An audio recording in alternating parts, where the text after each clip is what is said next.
Vous êtes-vous déjà demandé comment savoir si cette personne dans votre vie est réellement envoyée par Dieu ou si la relation dans laquelle vous investissez fait partie du plan divin pour votre avenir? Aujourd'hui, nous allons approfondir les signes clairs, les messages de la parole et les exemples qui montrent comment Dieu orchestre nos relations. Cette vidéo pourrait être la réponse que vous cherchez pour comprendre les plans de Dieu dans votre vie amoureuse, vos amitiés et même votre objectif principal. Dieu ne fait rien par hasard. Chaque détail de notre vie, chaque pas que nous faisons, chaque personne que nous croisons en cours de route, tout fait partie d'un plan plus vaste, soigneusement préparé par lui. Dès votre naissance, Dieu avait déjà conçu un dessein spécifique pour vous, et une partie de cet objectif inclut les relations que vous entretiendrez tout au long de votre vie. Ces personnes qui entrent dans votre vie, qu'il s'agisse d'un ami, d'un partenaire amoureux, d'un mentor, ou même de quelqu'un qui semble vous avoir causé des difficultés, jouent toutes un rôle essentiel dans le processus de qui vous devenez. Dieu utilise les relations comme des outils pour façonner votre caractère, renforcer votre foi et vous aligner sur la destinée qu'il a préparée. Parfois, cela peut être difficile à comprendre. Quand quelqu'un entre dans notre vie et nous apporte joie, réconfort et soutien, il est facile de reconnaître qu'il s'agit d'un don de Dieu. Cependant, lorsque quelqu'un nous cause de la douleur, une trahison ou de la souffrance, nous avons tendance à nous demander pourquoi Dieu a permis cela. Mais voici quelque chose de fondamental. Dieu ne gaspille rien. Même les personnes qui apportent des défis ou des difficultés sont utilisées par lui pour nous enseigner des leçons importantes. Il est souverain et voit bien au-delà de ce que nous pouvons voir. Il sait exactement ce qui est nécessaire pour nous façonner et nous préparer pour l'avenir. Si nous regardons la Bible, nous voyons des exemples clairs de la manière dont Dieu orchestre des relations utiles. Pensez à Joseph, vendu comme esclave par ses propres frères. Cet acte de trahison semblait à première vue quelque chose de terrible et d'injuste, mais Dieu contrôlait toute la situation. Il a profité de cet événement pour placer Joseph en Égypte, où il est non seulement devenu un personnage important, mais a également contribué à sauver la vie de sa famille pendant une période de famine. Ce qui semblait être une relation brisée faisait en réalité partie d'un plan plus vaste. Dieu a même utilisé la douleur de Joseph pour accomplir un dessein divin. Un autre exemple est la relation de David avec Saül. Saül, motivé par l'envie, poursuivait David sans cesse, essayant de lui ôter la vie. Mais grâce à cette persécution, David a appris de profondes leçons sur la patience, la confiance en Dieu et le leadership. Grâce à cette expérience, Dieu préparait David à devenir le roi qui dirigerait Israël avec sagesse et humilité. Cela nous montre que même les relations difficiles peuvent être utilisées par Dieu pour nous façonner et nous préparer à quelque chose de plus grand. Il est important de comprendre que Dieu agit de manière stratégique. Non seulement il amène les gens dans nos vies, mais il en exclut également ceux qui ne contribuent pas au dessein qu'il a pour nous. Cela peut être douloureux et déroutant sur le moment. Lorsque nous perdons un ami, que nous nous éloignons d'une relation, ou même que nous sommes confrontés au rejet de quelqu'un, nous ne parvenons souvent pas à voir ce que Dieu fait. Mais il voit au-delà du présent. Il voit l'impact que ces relations pourraient avoir sur notre avenir. Peut-être que cette personne nous détournait du bon chemin ou nous empêchait de grandir spirituellement et émotionnellement. Proverbe 13:20 nous enseigne « Celui qui marche avec les sages sera sage, mais celui qui fréquente les insensés finira mal. » Dieu nous aime tellement qu'il ne nous permet pas de rester dans des relations qui nous éloignent de lui ou nous mettent en danger. En outre, il est essentiel de reconnaître que Dieu amène également des personnes spécifiques dans nos vies dans le but de nous édifier et de nous aider à remplir l'appel qu'il nous a donné. Il sait que nous n'avons pas été créés pour vivre isolés. Dès le début, Dieu a déclaré qu'il n'est pas bon que l'homme soit seul. Genèse 2:18. C'est pourquoi il place des gens autour de nous pour nous soutenir, nous défier, nous encourager et même nous corriger. Ces personnes nous aident à développer notre caractère, nous inspirent à être meilleurs et nous rapprochent souvent de Dieu. Cependant, nous devons être prudents. Toutes les personnes qui entrent dans nos vies ne sont pas envoyées par Dieu. Certains peuvent être des distractions, des tests ou même des pièges que l'ennemi tente d'utiliser pour nous détourner de notre dessein divin. C'est pourquoi nous avons besoin d'un discernement spirituel pour savoir qui a réellement été placé par Dieu sur notre chemin. Le discernement nous aide à comprendre si la présence d'une personne dans notre vie nous rapproche de Dieu ou nous éloigne de lui. Si une relation nous fait perdre la paix, nous conduit au péché ou nous laisse émotionnellement instables, c'est le signe que ce n'est pas quelque chose que Dieu veut pour nous. Dieu nous a appelés à vivre en paix, comme nous l'enseigne 1 Corinthiens 7, 15. Dieu vous a appelés à vivre en paix. Il ne nous placera jamais dans des relations qui nous privent de notre paix et nous éloignent de lui. Lorsque Dieu amène quelqu'un dans votre vie, cette personne reflète souvent le caractère de Dieu. Elle sera quelqu'un qui aime généreusement, qui prononce des paroles de vie et qui vous encourage à grandir dans la foi. Cette personne vous aidera à vous rapprocher de Dieu, à en découvrir davantage sur votre objectif et à surmonter les difficultés avec courage. Dieu travaille toujours intentionnellement et il ne met personne dans votre vie par hasard. La Bible nous dit que « Celui qui n'aime pas ne connaît pas Dieu, car Dieu est amour ». 1 Jean 4, 8. Ainsi, les personnes envoyées par Dieu dans votre vie auront toujours un amour authentique et compatissant qui reflète son amour. Nous devons également être prêts à faire confiance au plan de Dieu, même lorsqu'il retire quelqu'un de notre vie. Parfois, nous sommes tellement attachés à certaines personnes ou relations que nous oublions que Dieu voit quelque chose que nous ne pouvons pas voir. Il sait qui est bon pour nous et qui ne l'est pas, et sa volonté est toujours pour notre bien. Lorsqu'il permet à quelqu'un de quitter notre vie, c'est parce qu'il nous protège ou fait place à quelque chose de mieux. Par conséquent, au lieu de résister aux changements que Dieu opère, nous devons avoir confiance qu'il sait ce qu'il fait. Il est l'architecte de notre destin, et chaque personne qui entre ou quitte notre vie fait partie d'un plan plus vaste. Ayez confiance que Dieu travaille en votre faveur, même si vous ne comprenez pas ce qui se passe. En fin de compte, tout se mettra en place et prendra un sens, car Dieu est fidèle et ses plans sont parfaits. Il ne fait jamais d'erreur. Ma prière est que vous ayez le discernement nécessaire pour reconnaître les personnes que Dieu envoie dans votre vie et la sagesse nécessaire pour libérer celles qui l'enlèvent. Ayez confiance qu'en toute chose, Dieu travaille pour votre bien. Il vous façonne, vous fortifie et vous conduit vers le but qu'il a préparé dès le début. Chaque relation, qu'elle soit bonne ou difficile, fait partie de ce processus. Laissez Dieu guider vos pas et ayez confiance qu'au bon moment, vous verrez comment tout a contribué à son plan parfait pour votre vie. La paix est l'un des plus grands dons que Dieu nous donne, et elle ne peut être fabriquée par nos propres forces. C'est une paix qui dépasse l'entendement humain, une tranquillité qui demeure même lorsque tout autour de nous semble être dans le chaos. Cette paix n'est pas simplement un état émotionnel de calme ou un moment de soulagement temporaire. C'est un signe clair et profond de la présence de Dieu dans nos vies, un guide divin qui nous montre quand nous sommes au centre de sa volonté. La paix n'est pas seulement quelque chose que nous désirons, mais un don précieux que Dieu utilise pour nous diriger, notamment dans nos relations. Dès le début, Dieu nous a appelés à vivre en paix. Il ne nous a pas créés pour vivre dans une agitation, une anxiété ou un inconfort constant, surtout lorsqu'il s'agit des personnes que nous permettons d'entrer dans nos vies. La Bible nous le rappelle dans Colossiens 3, 15, où il est dit que la paix du Christ règne dans vos cœurs. Cela signifie que la paix devrait être comme un juge dans nos vies, déterminant ce qui est bien et ce qui ne va pas, ce que nous devons accepter et ce que nous devons rejeter. Lorsque nous sommes alignés sur la volonté de Dieu, cette paix remplit notre cœur et nous donne la certitude que nous sommes sur le bon chemin.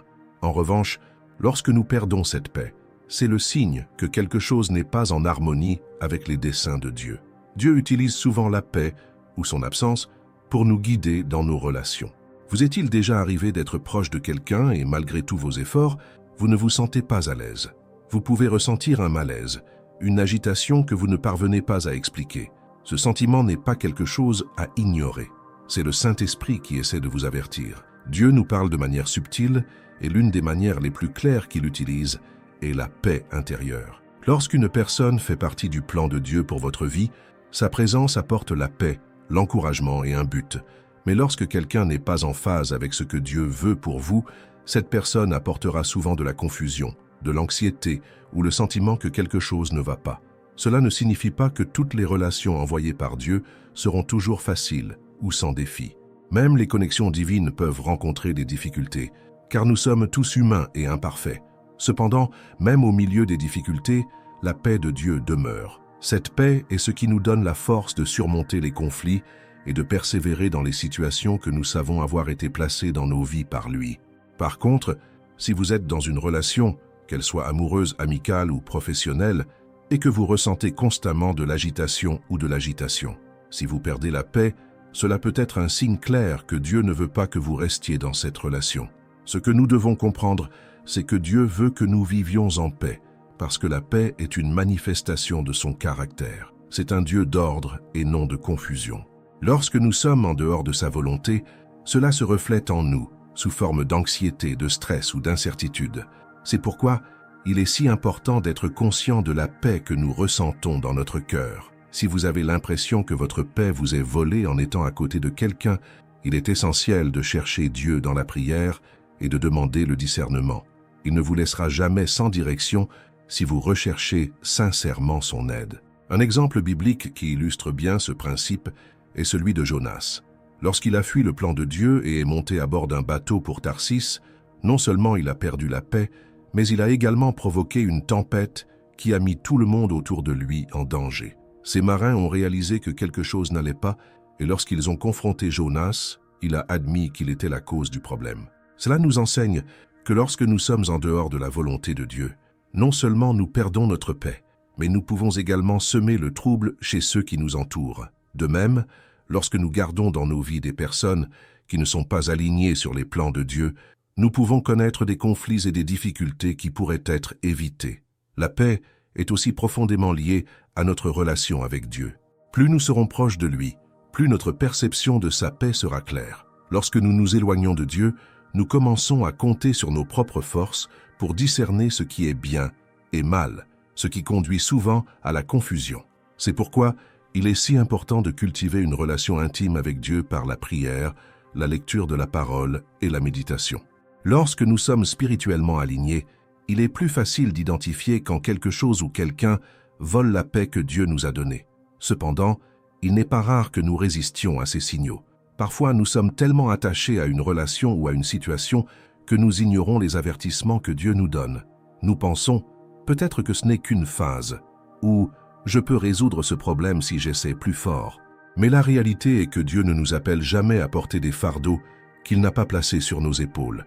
Si quelque chose vous enlève constamment la paix, il est temps de croire que Dieu sait ce qui est le mieux pour vous et de lui confier la situation. Une autre chose importante à retenir est que Dieu ne supprime jamais quelque chose de nos vies sans avoir préparé quelque chose de mieux. Parfois, nous avons peur d'abandonner une amitié, une relation ou même un partenariat professionnel parce que nous ne voyons pas ce qui s'en vient. Mais Dieu voit la situation dans son ensemble. Il sait ce dont vous avez besoin avant même que vous le demandiez. Philippiens 4:7 nous rappelle que la paix de Dieu dépasse toute intelligence et gardera vos cœurs et vos pensées en Jésus-Christ. Cette paix est la sécurité que Dieu s'occupe de tout, même lorsque nous ne voyons pas la solution. Donc, si vous souffrez d'un manque de paix concernant quelqu'un ou une situation, je vous encourage à le confier à Dieu dans la prière. Demandez-lui de vous révéler sa volonté et de vous donner le courage de faire le nécessaire. Parfois, cela signifie fixer des limites, avoir une conversation honnête ou même s'éloigner. Dieu nous guidera toujours lorsque nous cherchons sa direction et il le fera toujours d'une manière qui préserve notre paix. N'oubliez pas que la paix de Dieu est un don précieux. Ne permettez à personne ni à quoi que ce soit de vous le voler.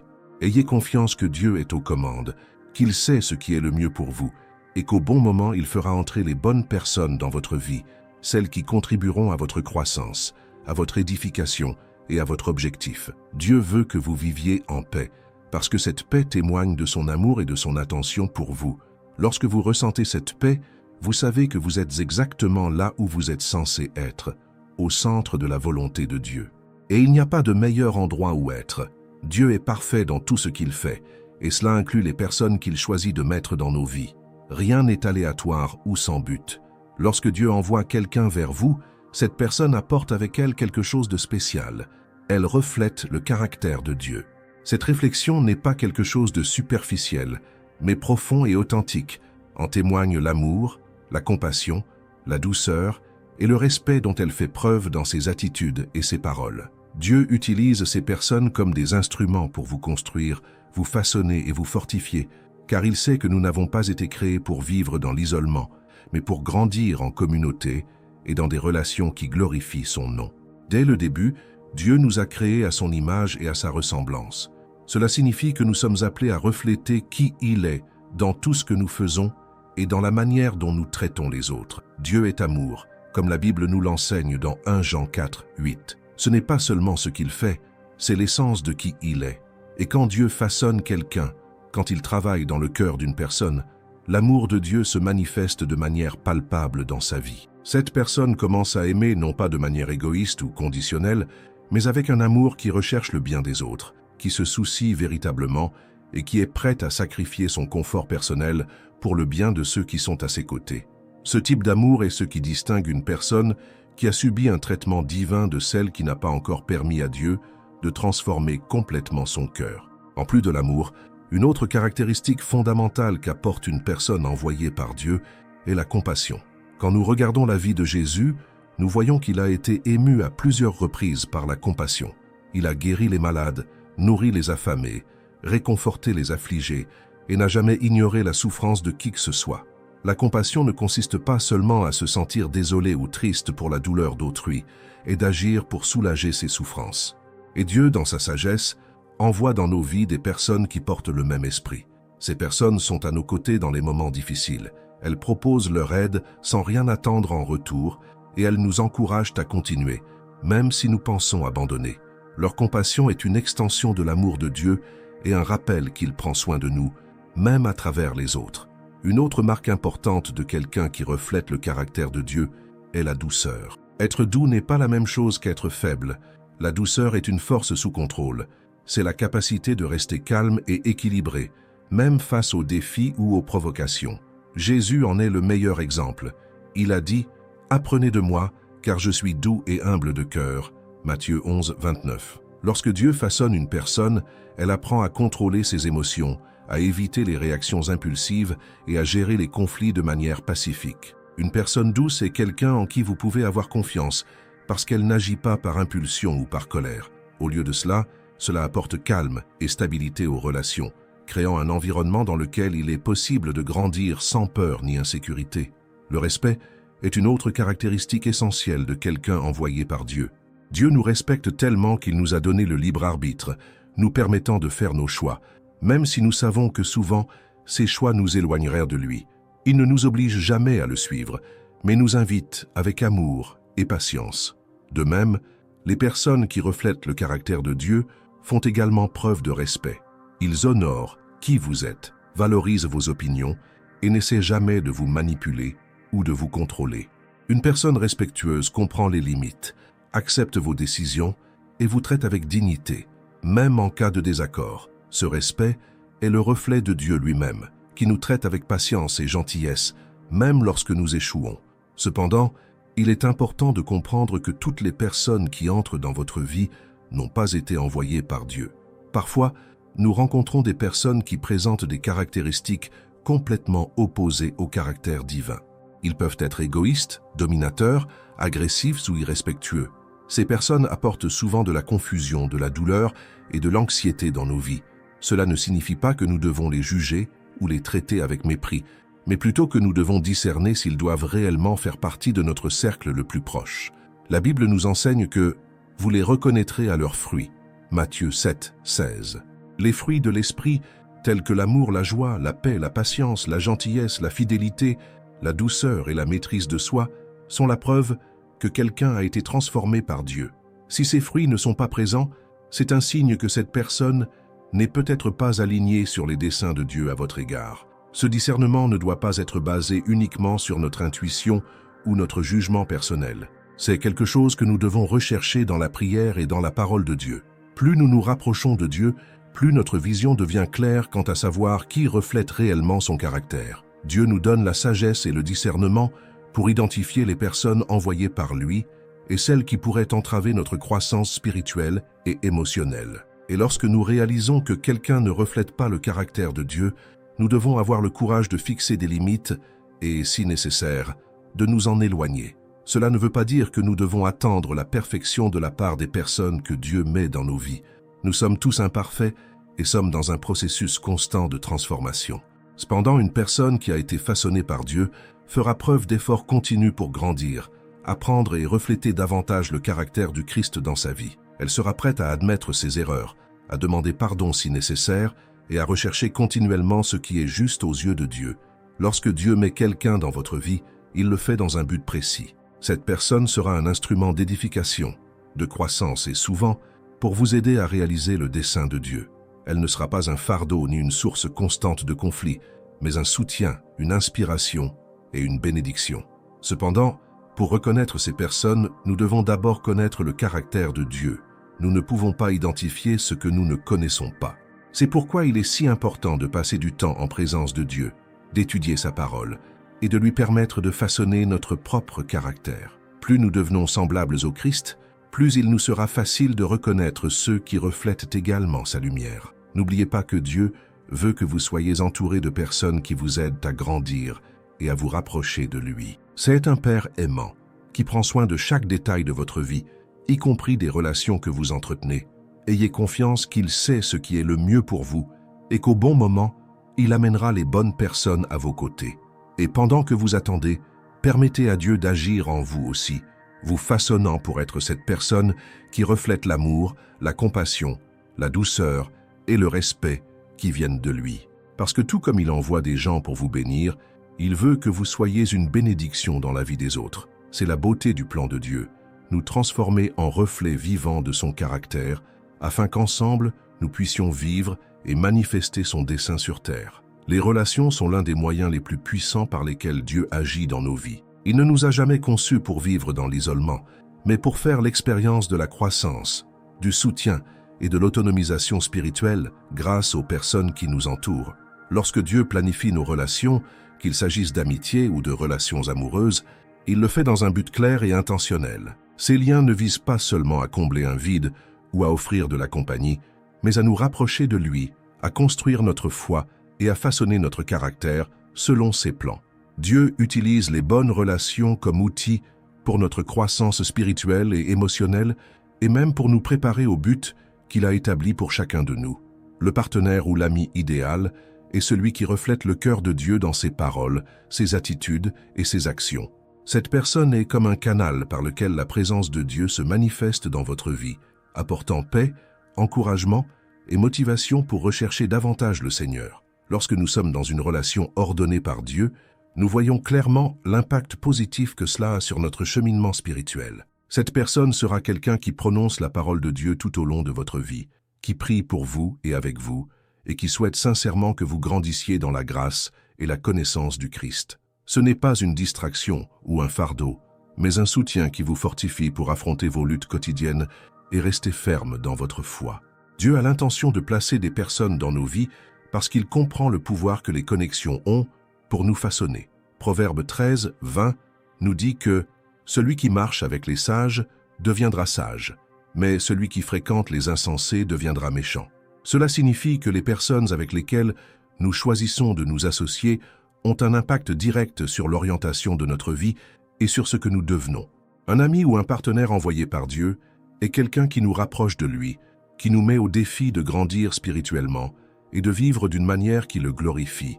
Il ne s'agit pas seulement de belles paroles ou de gestes superficiels, mais d'un véritable engagement à vous aider à marcher selon un dessein divin. La parole de Dieu regorge d'exemples de relations qui ont renforcé la foi et contribué à réaliser les plans de Dieu. Un exemple clair en est l'amitié entre David et Jonathan. Jonathan, le fils de Saül, avait toutes les raisons de s'éloigner de David, puisqu'il serait le successeur naturel du trône. Mais au lieu de cela, il a choisi de soutenir David, de protéger sa vie et de l'encourager à faire confiance au plan de Dieu.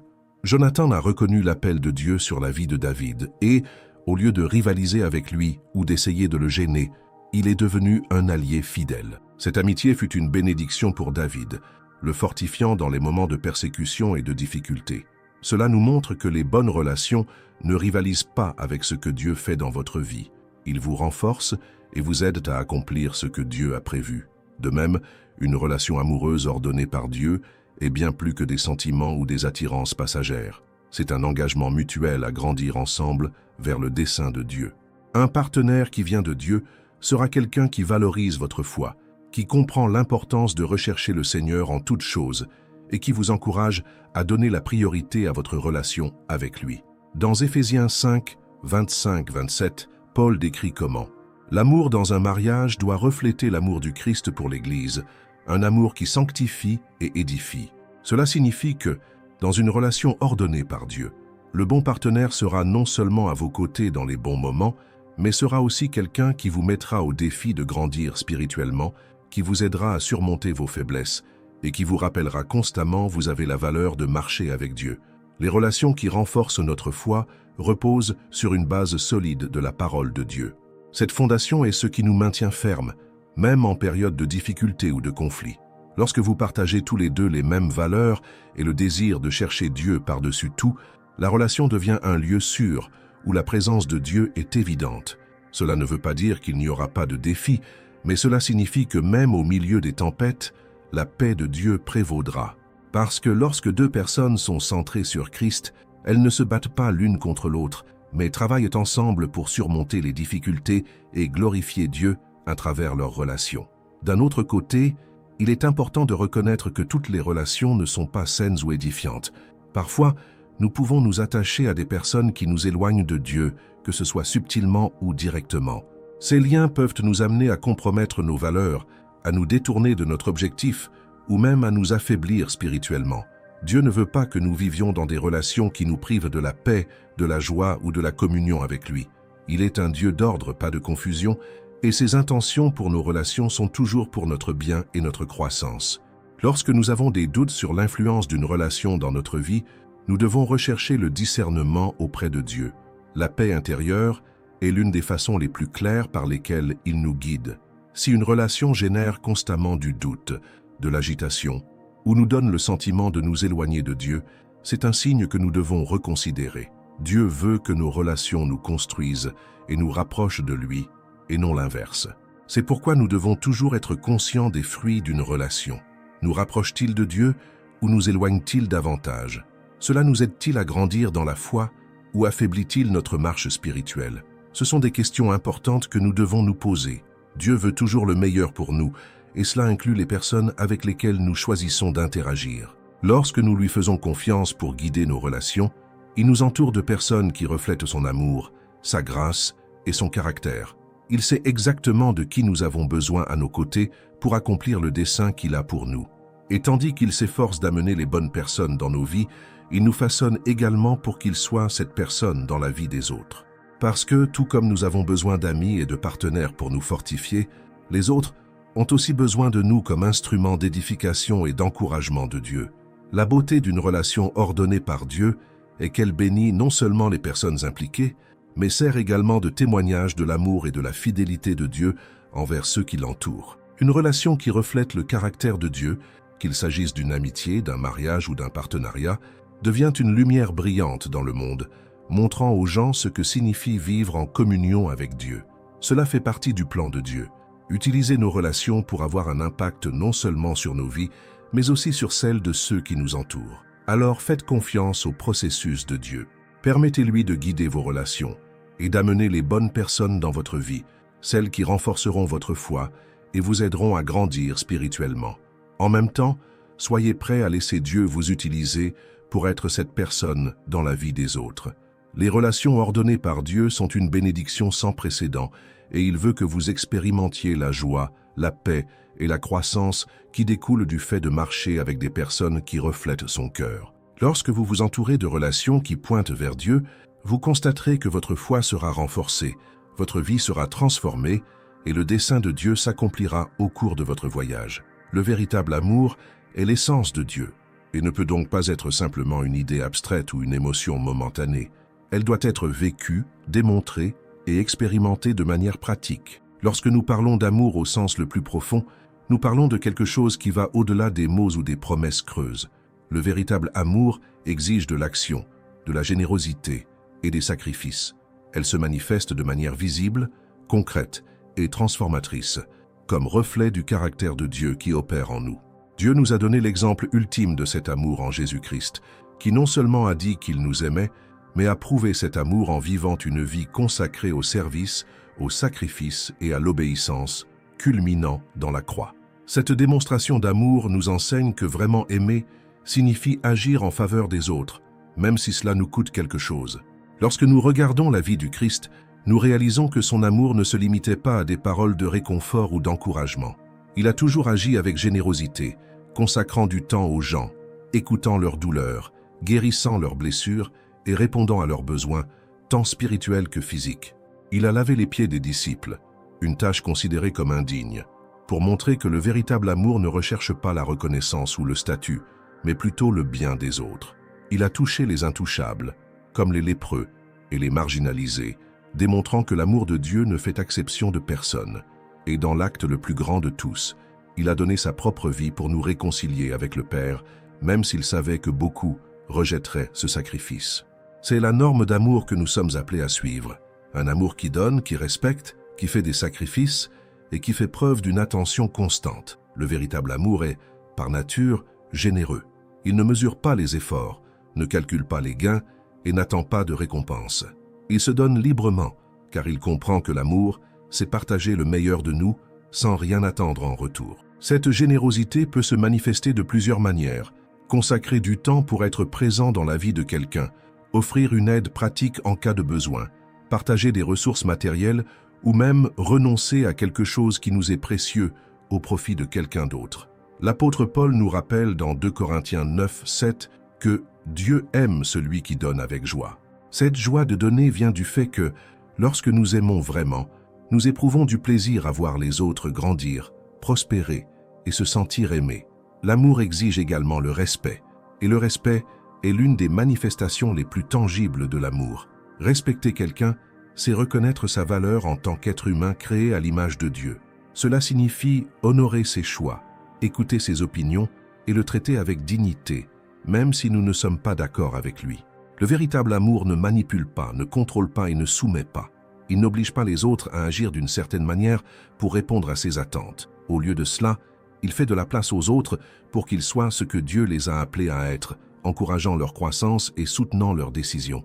Ce respect reflète le caractère même de Dieu, qui nous a donné le libre arbitre et ne nous oblige jamais à le suivre, mais nous invite avec amour à marcher avec lui. Une autre caractéristique fondamentale du véritable amour est le sacrifice. Aimer vraiment signifie être prêt à abandonner quelque chose pour le bien d'un autre, qu'il s'agisse de temps, de confort, de ressources, ou même de nos propres désirs et désirs. Le sacrifice est la preuve que l'amour ne recherche pas ses propres intérêts, mais se consacre au bien des autres. Jésus nous l'a montré clairement lorsqu'il a dit dans Jean 15, 13 « Il n'y a pas de plus grand amour que celui de donner sa vie pour ses amis. » Même si nous ne sommes pas toujours appelés à faire des sacrifices aussi extrêmes, le véritable amour nous met souvent au défi de sortir de notre zone de confort, de faire passer les besoins des autres avant les nôtres et de servir de manière altruiste. Ce type de sacrifice n'est pas un fardeau, mais une expression de la joie qui vient de voir les autres bénis et pris en charge. Des soins constants sont une autre marque d'amour véritable.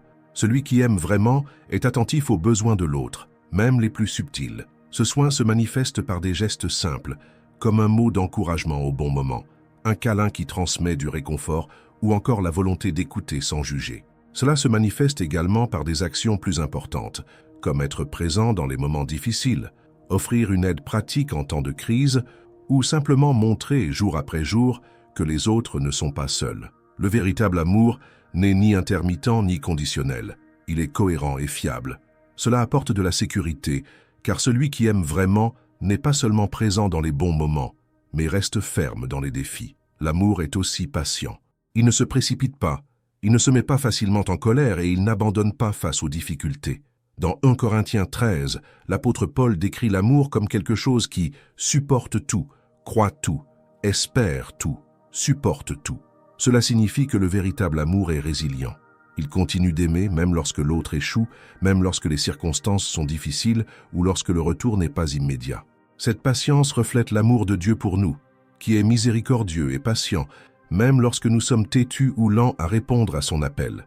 Aimer avec patience est une façon de faire preuve de grâce, en reconnaissant que nous sommes tous dans un processus de croissance et de transformation.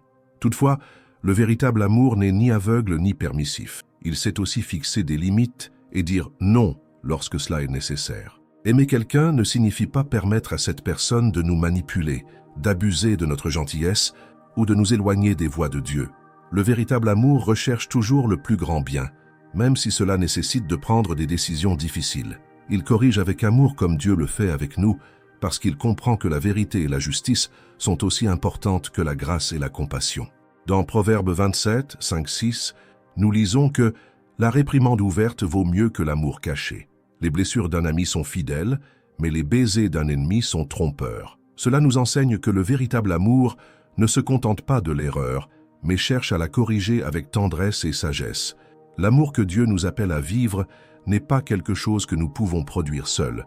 C'est le fruit du Saint-Esprit en nous, comme décrit dans Galates 5, 22, 23.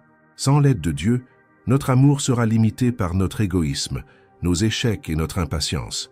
Mais lorsque nous permettons à Dieu d'agir dans nos cœurs, il nous donne le pouvoir d'aimer comme le Christ a aimé, avec générosité, respect, sacrifice et attention constante. Il nous transforme de l'intérieur, façonne notre caractère et nous permet d'aimer de manière pratique et authentique. Ce véritable amour non seulement bénit ceux qui le reçoivent, mais transforme aussi ceux qui le donnent. Cela nous rapproche de Dieu, nous rend davantage semblables au Christ et nous permet d'être des instruments de sa grâce dans la vie des autres. Lorsque nous vivons cet amour, nous accomplissons le plus grand commandement, qui est d'aimer Dieu par-dessus tout et notre prochain comme nous-mêmes. C'est un amour qui a le pouvoir de rétablir les relations, de guérir les blessures et d'apporter l'espoir dans un monde souvent marqué par l'indifférence et l'égoïsme. Par conséquent, ne vous contentez pas d'un amour superficiel ou vide. Cherchez à vivre le véritable amour, généreux, respectueux, sacrificiel et plein d'attention. Laissez l'exemple du Christ guider vos actions et le Saint-Esprit remplir votre cœur de l'amour de Dieu. Lorsque vous aimez de cette manière, non seulement vous reflétez le caractère de Dieu, mais vous devenez également un canal de sa lumière et de sa grâce pour le monde qui vous entoure. Le véritable amour transforme tout ce qu'il touche, et c'est cet amour que Dieu veut que vous viviez et partagiez. Le respect mutuel est un fondement non négociable dans toute relation qui a l'approbation de Dieu. Il ne s'agit pas simplement d'un concept humain ou d'une attente sociale, mais d'une vérité spirituelle profondément enracinée dans le caractère divin.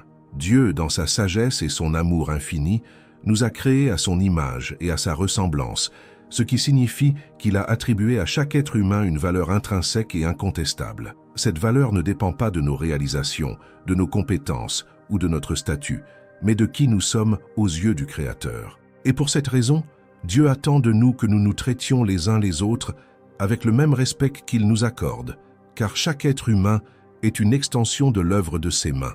Dans les relations, en particulier les relations étroites, comme les amitiés étroites, les partenariats et les mariages, le respect n'est pas seulement souhaitable, il est essentiel que ces connexions reflètent la volonté et le cœur de Dieu. Dieu nous respecte d'une manière que nous ne pouvons souvent pas comprendre pleinement. Il est souverain, a tout pouvoir et autorité, mais choisit néanmoins de nous donner la liberté. Il nous offre le libre arbitre, nous permettant de prendre des décisions, même si ces décisions peuvent nous éloigner de lui. Cela ne veut pas dire qu'il est d'accord avec nos mauvais choix, mais cela démontre le profond respect qu'il a pour nous en tant qu'être capable de penser, de décider et d'apprendre. Ce respect pour Dieu n'est pas passif, il est actif et toujours accompagné d'amour. Il nous guide, nous prévient et nous rappelle lorsque nous nous égarons, mais il ne nous oblige jamais à lui obéir. Il veut que nous suivions ses voies par amour et par confiance, et non par contrainte ou par peur. Et cet exemple divin de respect devrait être le modèle de nos propres relations. Lorsque Dieu approuve une relation, cette relation reflète son caractère. Il est un Dieu d'ordre, de dignité et de justice, et ces qualités se manifestent dans la manière dont nous nous traitons les uns les autres. Dans une relation approuvée par Dieu, les deux parties reconnaissent la valeur de chacun et s'efforcent d'honorer cette valeur. Le respect mutuel crée un environnement de sécurité, où chacun peut être qui il est réellement, sans crainte de jugement, de manipulation ou de rejet. C'est dans cet environnement de respect que s'épanouit le véritable amour, car l'amour, tel que Dieu le définit, n'est pas seulement une émotion ou un désir, c'est un choix de rechercher le bien des autres, de les traiter avec dignité et d'honorer leur individualité. Malheureusement, toutes les relations ne reflètent pas ce respect mutuel. Nous vivons dans un monde brisé, où le péché déforme souvent notre vision de la manière de traiter les autres. Il y a des gens qui recourent à la manipulation, à la violence émotionnelle, à l'agression verbale ou même au contrôle pour tenter d'imposer leur volonté aux autres. Ces comportements ne viennent pas de Dieu. Ils sont contraires à son caractère et aux principes qu'il a établis pour les relations. Dieu n'agit jamais par l'abus ou l'oppression. C'est un Dieu qui libère, qui guérit et qui restaure. Par conséquent, lorsque vous vous trouvez dans une relation où il y a manque de respect, humiliation ou contrôle, il est important de reconnaître que ce type de dynamique n'est pas quelque chose que Dieu désire pour vous. Le respect est aussi directement lié à la manière dont nous gérons les limites des autres. Dieu nous montre à plusieurs reprises qu'il respecte nos limites et nos choix. Il nous appelle avec amour, mais il ne nous impose pas sa volonté. Il attend patiemment que nous venions à lui, nous offrant sa grâce et sa miséricorde. De même, une relation saine doit respecter les limites de chacun, qu'elles soient émotionnelles, physiques ou spirituelles. Forcer quelqu'un à dépasser ses limites est un signe évident de manque de respect, et cela ne devrait jamais être toléré ou justifié. Le véritable respect honore l'individualité de l'autre personne, en reconnaissant que chacun a des niveaux de confort, des besoins et des expériences différents. Un autre aspect essentiel du respect mutuel est la façon dont nous traitons les opinions et les sentiments des autres, même lorsque nous ne sommes pas d'accord. Dans une relation approuvée par Dieu, les désaccords sont inévitables, mais ils ne devraient jamais être traités avec mépris ou indifférence. Le respect permet aux deux partenaires de s'exprimer librement, sachant que leurs paroles seront entendues et valorisées. Dieu nous en a donné un exemple dans la manière dont il se rapporte à nous. Même lorsque nous commettons des erreurs, il ne nous traite pas avec mépris ni colère incontrôlée. Il nous corrige avec patience, amour et fermeté, cherchant toujours à nous restaurer plutôt qu'à nous détruire. C'est le modèle que nous devons suivre dans nos relations, corriger et confronter si nécessaire, mais toujours dans le but de construire et de réconcilier, sans jamais humilier ou dominer. Le respect se manifeste également dans la manière dont nous traitons les erreurs et les faiblesses de chacun. Plutôt que d'utiliser ses défauts comme armes ou motifs de mépris, le respect nous appelle à faire preuve de compassion et de compréhension. Nous sommes tous imparfaits et avons besoin quotidiennement de la grâce de Dieu. Reconnaître cela nous aide à traiter les autres avec la même grâce que nous désirons recevoir. Dieu ne nous rejette pas à cause de nos échecs.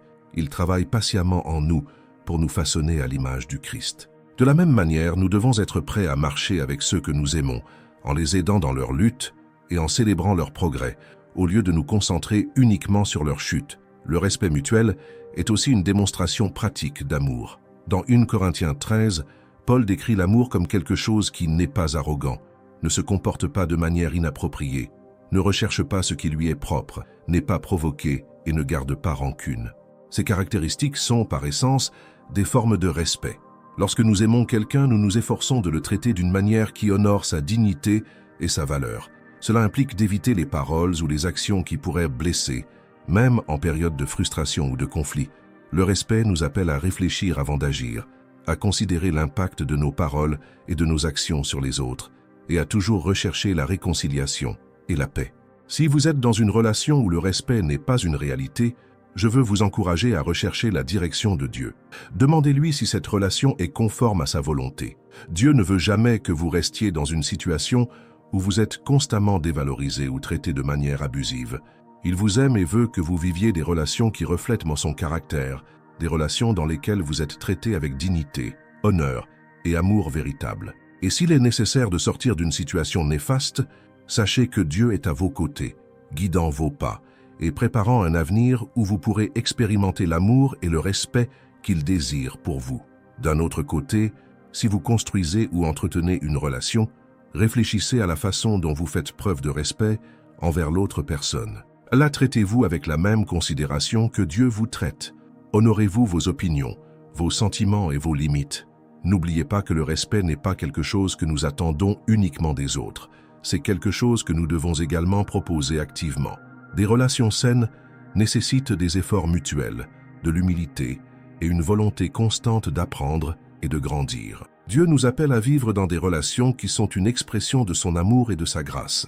Lorsque nous traitons les autres avec respect, nous reflétons le caractère de Dieu et honorons son image en eux.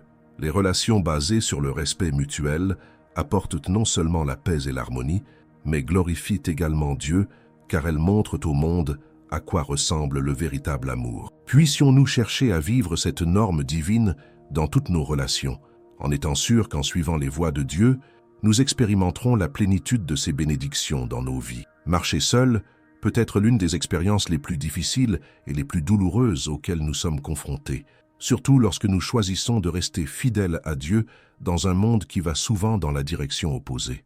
La solitude qui accompagne ce voyage peut sembler accablante, mais il y a une vérité puissante dont nous devons nous rappeler. vous n'êtes jamais vraiment seul lorsque vous marchez avec Dieu.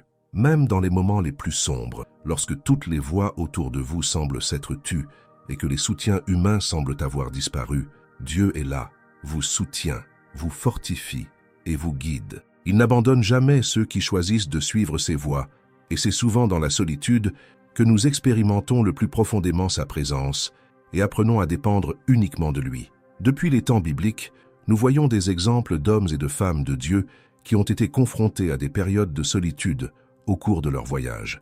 Joseph a été trahi par ses propres frères, vendu comme esclave et jeté injustement en prison.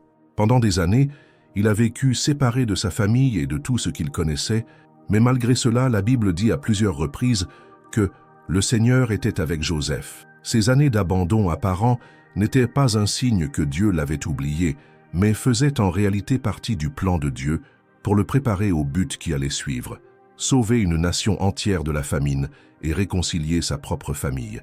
De même, Moïse a passé 40 ans dans le désert avant d'être appelé à libérer le peuple d'Israël. David, un roi alors qu'il était encore jeune, a passé des années à fuir Saül, se cachant dans des grottes et affrontant la solitude de l'isolement.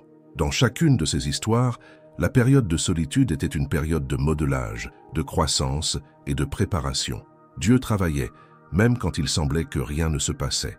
Lorsque vous choisissez de suivre Dieu avec intégrité, il est inévitable qu'à un moment donné, cela vous mette sur un chemin que peu de gens sont prêts à emprunter.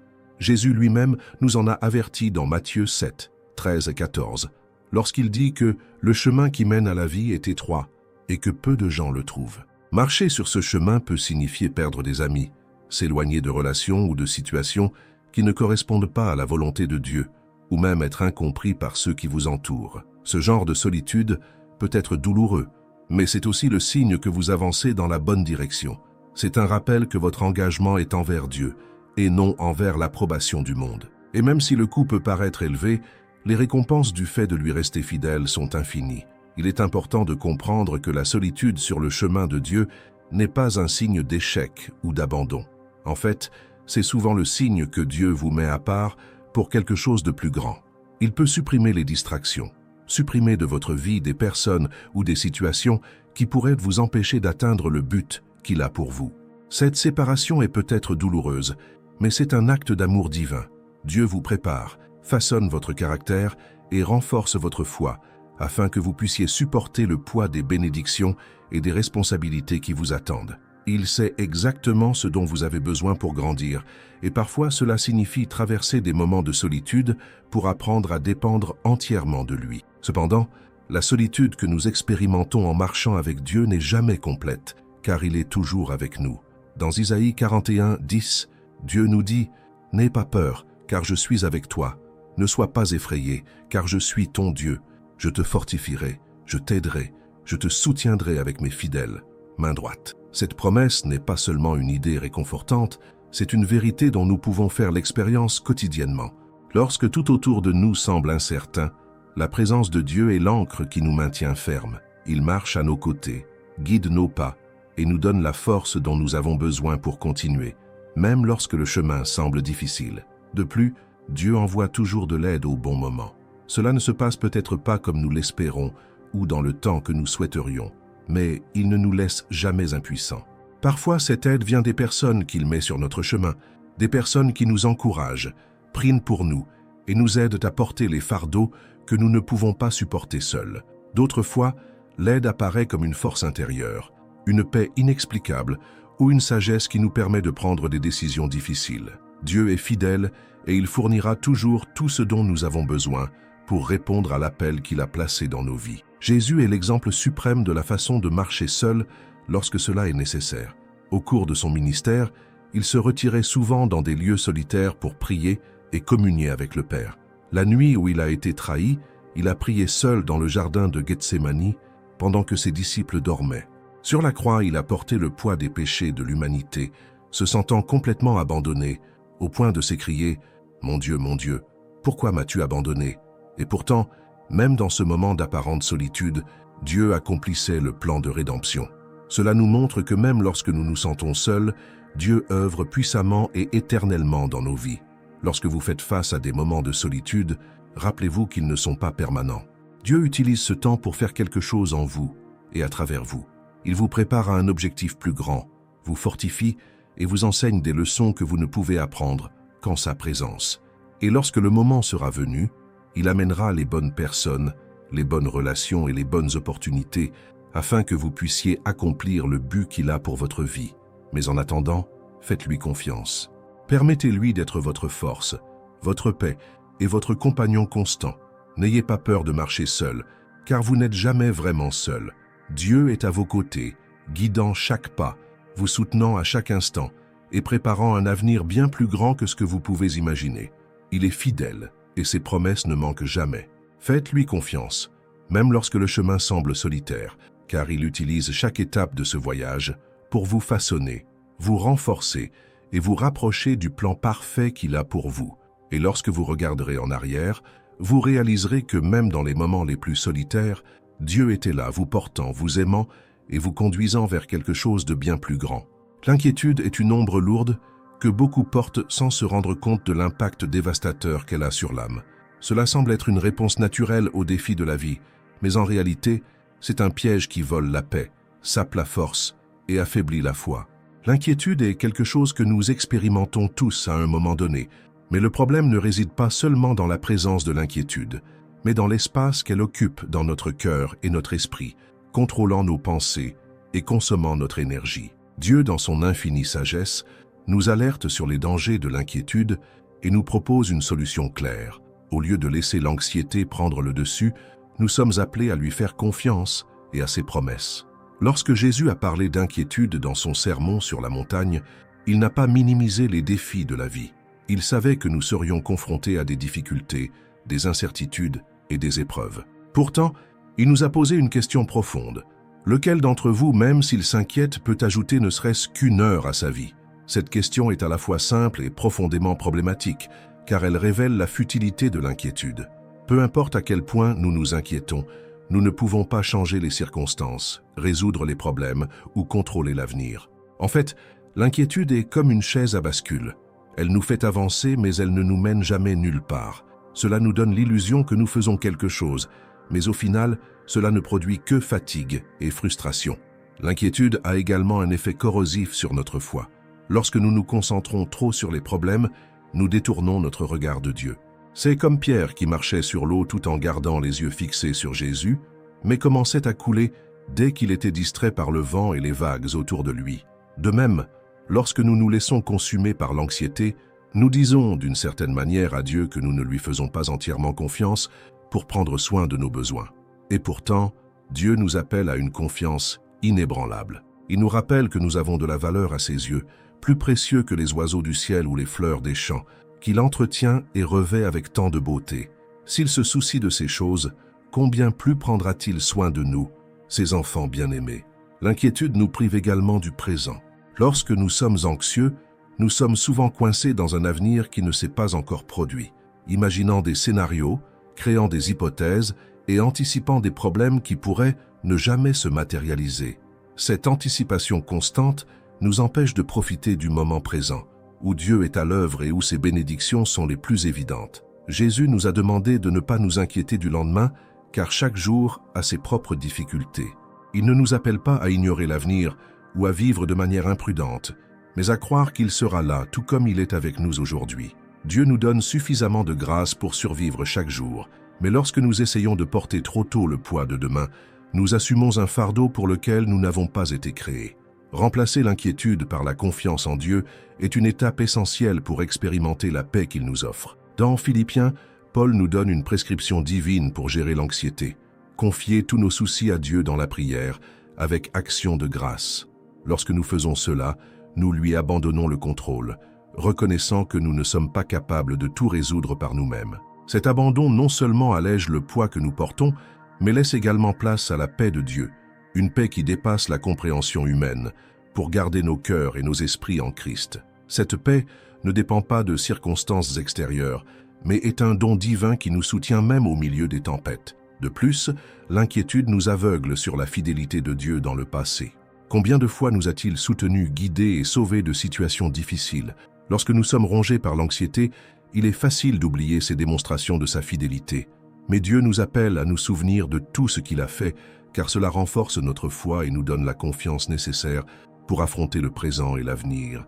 Dans les Lamentations, Jérémie, même au milieu de grandes souffrances, déclare « Je veux me souvenir de ce qui peut me donner de l'espérance. Les miséricordes du Seigneur sont la raison pour laquelle nous ne sommes pas consumés, car ces miséricordes n'ont pas de fin. Elles se renouvellent chaque matin. Grande est ta fidélité. » Cet exercice consistant à se souvenir de la fidélité de Dieu est un puissant antidote à l'inquiétude. L'inquiétude nous empêche également de voir ce que Dieu fait dans le présent. Souvent, nous sommes tellement concentrés sur le problème que nous ne remarquons pas les opportunités, les bénédictions et les réponses que Dieu a déjà placées autour de nous. Il travaille toujours dans nos vies, mais nous devons en être conscients et réceptifs pour nous en rendre compte. Lorsque nous choisissons de lui faire confiance plutôt que de nous inquiéter, nos yeux spirituels s'ouvrent et nous commençons à voir ses mains en action.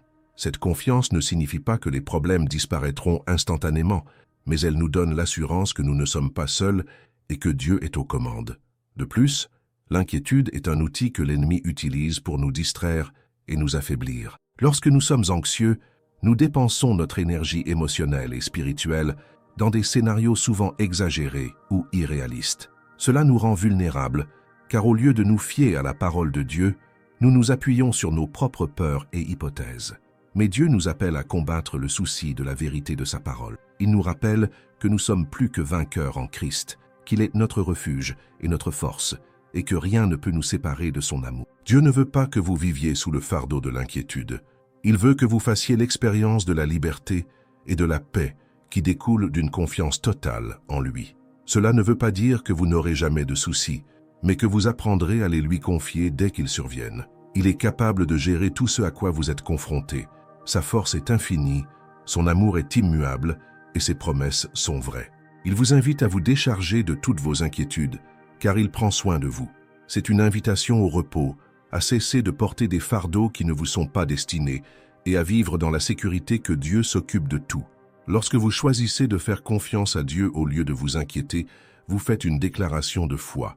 Vous dites que vous croyez qu'il est plus grand que vos problèmes, que ses promesses sont plus fortes que vos doutes et que sa présence est suffisante pour vous soutenir en toutes circonstances. Cette confiance est un acte d'adoration, car elle reconnaît qui est Dieu et place toute sa dépendance en lui. Et à mesure que vous grandissez dans cette confiance, vous constaterez que l'inquiétude perd son pouvoir sur votre vie. Au lieu de cela, vous ferez l'expérience de la paix, de la joie et de la liberté qui découlent du fait de marcher avec Dieu. N'oubliez pas que Dieu n'est pas indifférent à vos luttes. Il voit chaque détail de votre vie, connaît vos besoins avant même que vous les exprimiez et travaille tout pour votre bien. Il ne vous a pas créé pour vivre piégé par l'anxiété, mais pour expérimenter la plénitude de la vie qu'il offre. Alors, faites-lui confiance. Confiez-lui tous vos soucis et laissez sa paix qui surpasse toute intelligence garder votre cœur et votre esprit en Jésus-Christ. Vous n'êtes pas obligé de porter ce poids seul. Dieu est avec vous et il est plus que suffisant. Le timing de Dieu est parfait. C'est une vérité qui, lorsqu'elle est comprise et acceptée, transforme complètement la façon dont nous vivons, planifions et traitons les défis de la vie. Nous sommes souvent pressés, impatients de voir les résultats de nos efforts, attendant que les choses avancent à notre rythme. Cependant, lorsque nous essayons de contrôler le temps et les circonstances, nous rencontrons souvent de la frustration, de la déception et même des conséquences douloureuses. Cela se produit parce que notre emploi du temps s'aligne rarement sur celui de Dieu. Et cela n'est pas le reflet d'une négligence ou d'un désintérêt de sa part, mais plutôt un témoignage de sa parfaite sagesse et de son amour. Dieu n'agit pas à la hâte, mais il ne tarde jamais non plus. Il opère au moment précis, où toutes choses concourront à notre bien. Comprendre le timing de Dieu commence par reconnaître qu'il voit la situation dans son ensemble. Nous, limités par notre perspective humaine, ne voyons qu'une petite partie de ce qui se passe. C'est comme regarder une tapisserie complexe à l'envers, où les fils semblent confus et désorganisés. Dieu voit cependant le côté droit de la tapisserie, là où chaque fil est positionné pour former un chef-d'œuvre. Son timing prend en compte non seulement nos besoins immédiats, mais aussi nos désirs futurs, notre croissance spirituelle et, par-dessus tout, la réalisation du dessein qu'il a conçu pour nous depuis le début. Par conséquent, faire confiance au timing de Dieu signifie avoir confiance qu'il sait exactement ce qu'il fait, même si nous ne comprenons pas ce qui se passe. La Bible regorge d'exemples qui illustrent à quel point le timing de Dieu est parfait. Pensez à Abraham et Sarah, à qui on avait promis un fils mais qui ont dû attendre des décennies pour que cet enfant se réalise. Pendant cette période, la tentation d'agir par eux-mêmes les a amenés à prendre des décisions qui ont entraîné des complications, comme la naissance d'Ismaël, résultat de l'union d'Abraham avec Agar, quelque chose qui ne faisait pas partie du plan originel de Dieu.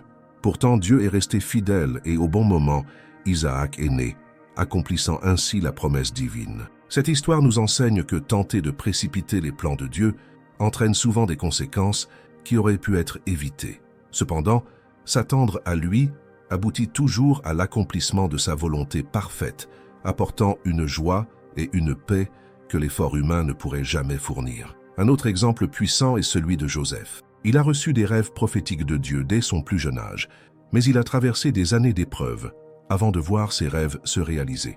Il a été trahi par ses frères, vendu comme esclave et injustement emprisonné, mais à chaque étape, Dieu travaillait sur son caractère et le préparait au plus grand objectif qu'il avait pour sa vie. Le moment venu, Joseph fut élevé à un poste de grande autorité en Égypte, devenant l'instrument de Dieu pour sauver de nombreuses vies pendant la famine.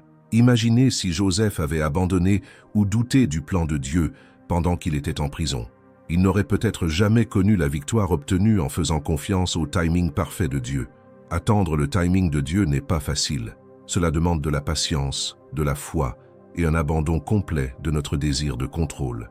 L'attente nous met souvent à l'épreuve d'une manière qui révèle ce qu'il y a réellement dans notre cœur. Nous pouvons lutter avec impatience, remettre en question la bonté de Dieu ou même être tentés de prendre des raccourcis. Mais c'est précisément dans ces moments que notre foi s'affine. Dieu utilise la période d'attente pour nous façonner, nous apprendre à dépendre davantage de lui et nous préparer aux bénédictions à venir. Attendre n'est jamais une perte de temps. C'est une période de croissance, une période où Dieu travaille en nous et à travers nous, même si nous ne pouvons pas le voir. De plus, l'obéissance à la volonté divine nous protège des mauvaises décisions qui pourraient nous éloigner du dessein de Dieu. Lorsque nous agissons de manière impulsive, en ignorant les signes de Dieu, ou en essayant de forcer la réalisation de nos désirs, nous finissons par récolter les fruits de nos choix précipités. Dieu nous donne la liberté de prendre des décisions, mais il nous guide également avec amour et sagesse, nous montrant le chemin qui mène à la véritable satisfaction et à l'épanouissement. Aligner nos choix sur la direction de Dieu nous protège des regrets et des conséquences douloureuses. Lorsque nous suivons le chemin qu'il nous a tracé, nous trouvons la paix, la sécurité et la certitude que nous sommes là où nous sommes censés être. La clé pour vivre selon le calendrier de Dieu est de cultiver un cœur qui lui fait pleinement confiance. Cela signifie avoir confiance non seulement qu'il a le meilleur plan, mais aussi qu'il connaît le bon moment pour que chaque étape de ce plan se déroule. Cela signifie abandonner nos peurs, nos angoisses et notre désir de contrôler, et nous reposer sur la connaissance que Dieu est fidèle et bon. Comme il est écrit dans Ecclésiaste 3, 11, « Il a fait toutes choses adaptées à son temps. » Dieu ne fait pas d'erreur. Il n'est jamais en retard ni pressé. Il travaille en toutes choses, au moment opportun, pour notre bien et pour sa gloire. Si vous attendez quelque chose, une réponse à une prière, une porte ouverte, un changement de circonstance, je vous encourage à ne pas perdre espoir. Dieu est avec vous dans ce processus et il utilise ce temps pour faire quelque chose de plus grand que vous ne pouvez l'imaginer. Il voit ce que vous ne voyez pas, sait ce que vous ne savez pas et vous prépare le meilleur. Le psaume 27, 14 nous exhorte « Attendez-vous au Seigneur. Soyez forts, prenez courage, attendez-vous au Seigneur. » Cette attente peut être difficile, mais c'est là que nous apprenons à faire confiance à Dieu de tout notre cœur, sachant qu'il n'échoue jamais. Par conséquent, résistez à la tentation de précipiter les plans de Dieu. N'essayez pas de forcer quelque chose qui n'est pas encore prêt. N'oubliez pas que le timing choisi par Dieu nous apporte non seulement ce dont nous avons besoin, mais aussi une paix qui dépasse toute compréhension. Lorsque nous agissons selon son timing, nos bénédictions ne sont pas accompagnées de frustration ou de regret. Ils viennent avec joie, épanouissement et sentiment d'être exactement là où nous sommes censés être. Dieu est fidèle et son timing est parfait. Faites-lui confiance, attendez-le et vous verrez que l'attente en valait la peine. Alors, qu'avez-vous pensé de ce message sur le timing parfait de Dieu et l'importance de faire confiance à ses plans? Je veux vraiment connaître votre opinion, alors partagez dans les commentaires comment cette réflexion a touché votre cœur ou comment vous avez appris à vous attendre au Seigneur. Profitez-en pour laisser un j'aime si cette vidéo vous a béni et bien sûr, abonnez-vous à la chaîne pour continuer à recevoir du contenu comme celui-ci qui renforce votre foi et vous rapproche encore plus de Dieu. Activez la cloche pour ne manquer aucune vidéo et partagez ce message avec quelqu'un qui a aussi besoin d'apprendre à faire confiance au timing parfait de Dieu. Que Dieu vous bénisse et à bientôt dans la prochaine vidéo.